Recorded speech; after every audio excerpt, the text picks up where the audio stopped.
तर काय जसं की तुम्ही म्हणले होते की भाई बीनची स्पेशल शेतीचा आम्हाला दाखव की का बीन्स मध्ये किती प्रॉफिट आहे आणि किती खर्च लागतो याला. तर मी सांगतो तुम्हाला की मी हे जे 10 गुंठ्यामध्ये आपलं जे बीनची शेती केलेली आहे आणि तुम्ही बघू शकता पूर्ण हे जे 10 गुंठ्यामध्ये आपण बीनची जे शेती याशी जे बीनची आपण शेती जे 10 गुंठ्यामध्ये केलेली आहे. तर तुम्हाला मी सांगतो की भाई हे बघू शकता तुम्ही बीन्स म्हणजे काय असं एखादं फळ वगैरे काही नाही राहत. तुम्ही हे बघू शकता इथं हे जे अशा बीन्सच्या शेंगा असतात आणि हे इकडं पण बघू शकता तुम्ही हे जे अशा बीन्सला याला शेंगा येतात आणि ह्या शेंगा जे आपण बाहेर मार्केटमध्ये सप्लाय करू शकतो. असं हे असं काही आपण पन्नीमध्ये पॅकिंग करून मार्केटला बाहेर पाठवू शकतो. हे बघू शकता तुम्ही हे असं काही पॅकिंग करावं लागतं पाठवू शकतो बाहेर आणि त्याचं जे याच्यावाला रेट जे म्हणलं तर आपल्याला 25-20 आणि जास्तच कधी रेट भेटला तर 70-80-90 रुपयापर्यंत पण हा किलो जातो पर किलो. तर पण ह्या शेतीमध्ये मला तर काही एवढा बेनिफिट भेटला नाही खरं सांगायचं म्हणजे. आपल्याला काही इतका भाव भेटलेला नाही याला. फक्त आपल्याला 17-18-22 पर्यंतच हा रेट आपल्याला भेटलेला आहे. आणि आतापर्यंत आपल्यावर जे तोडे जे किती झालेले तुम्हाला मी सांगतो.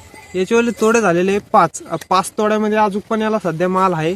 असं नाही की पूर्ण झडलेला आहे. आणि ह्यो जे आपण झडलेला जरी झाला तरी आपण याला जे दुरी फोडू शकतो. हे बघू शकता तुम्ही इकडे जे आता नवीन काही कड्या येत आहे.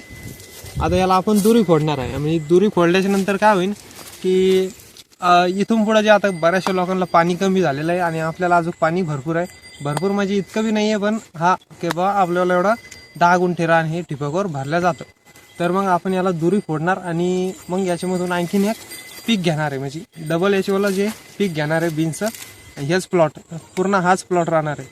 तर मग बघू आपण किती इन्कम होतं. आणि आता सध्या तर मी सांगतो तुम्हाला आता पूर्ण लॉसमध्ये आहे. आपण याच्यामधून काहीच पैसे कमावले नाही. जितका मी खर्च केलेला आहे आत्ताशी तो पूर्ण नील झालेला आहे. म्हणजे तुम्ही बघू शकता काही इतकं इन्कम झालेलंच नाही आपल्याला. पण मग आता कशी शेती आपल्याला सोडता येत नाही करावंच लागतं कारण की आपण पीक घेतलेलं आहे. तर आपण याच्यावाली जे पूर्ण काळजी घेऊ आतापर्यंत पण. तर आतापर्यंत मी याच्यावाला खर्च सांगतो तुम्हाला किती लागलेला आहे मला 10 गुंठ्यामध्ये. तर 10 गुंठ्यामध्ये आपल्याला या 10 गुंठ्यामध्ये आपल्याला 15,000 रुपये खर्च आलेला आहे पूर्ण 15,000 रुपये. आणि त्याच्यामध्ये जर आपली मेहनत धरली बाई लेबर कॉस्ट ते तर मग आणखीनच लांब चाललं जातं. ते काय आपल्याला पुरतच नाही त्याच्यामध्ये. पण आता सध्या आपल्याला 15,000 रुपये आतापर्यंत लागून गेलेले.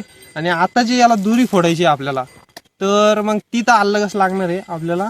तर मग जसं की अशी शेती आहे बीन्सची जर तुम्हाला करायची असेल तर तुम्ही पण करू शकता.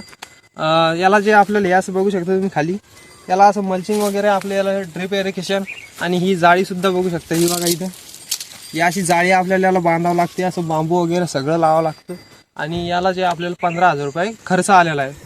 तर मग खर्च तर खूप आलेला आहे. आणि आत्तापर्यंत माझी जी इन्कम झालेली आहे ती पण 15,000 रुपये झालेली फक्त बीनची एवढंच 10 गुंठ्यामध्ये ना फक्त एवढे 5 तोड्यामध्ये 15,000 रुपये इन्कम झालेली आहे. काय आपल्याला काय भाव भेटला नाही. क्विंटलवर निघतं हे काय एका तोड्याला 5-6 क्विंटल निघायचं. पण मग 17-18 रुपयानं काय तुम्हाला पण माहिती आहे काय पैसे होत नाही त्याच्यावाले. तर मग असं आहे शेतीचे ना काय एवढी पुरत तर नाही म्हणा. पण मग आपण जे केली पाहिजे. आता कसं आहे हे थोडंसं बीन्स म्हणजे नवीन पीक आहे आपल्या इकडे जास्त कोणी घेत नाही. पण तरी पण आपण जे घेऊन पाहिलं पण एवढा काही रेट भेटला नाही. कारण की यावर्षी याची लागवड खूप झालेली होती. बाहेरच्या देशामध्ये याची लागवड खूप झालेली होती आणि आपल्या इकडं तर आम्ही लावलेलंच होतं. इकडं पण बऱ्याचशा लोकांना लावलेलं आहे.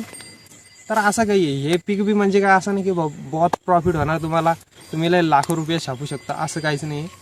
तर मग आजचा तुम्हाला या आमचा व्हिडिओ पसंत आला असेल लाईक करा. चॅनलला जर नवीन असेल तर सबस्क्राईब करून घ्या असे शेतीच्या रिलेटेड व्हिडिओज पाहण्यासाठी. तर चला या भेटूया नवीन एखाद्या व्हिडिओमध्ये.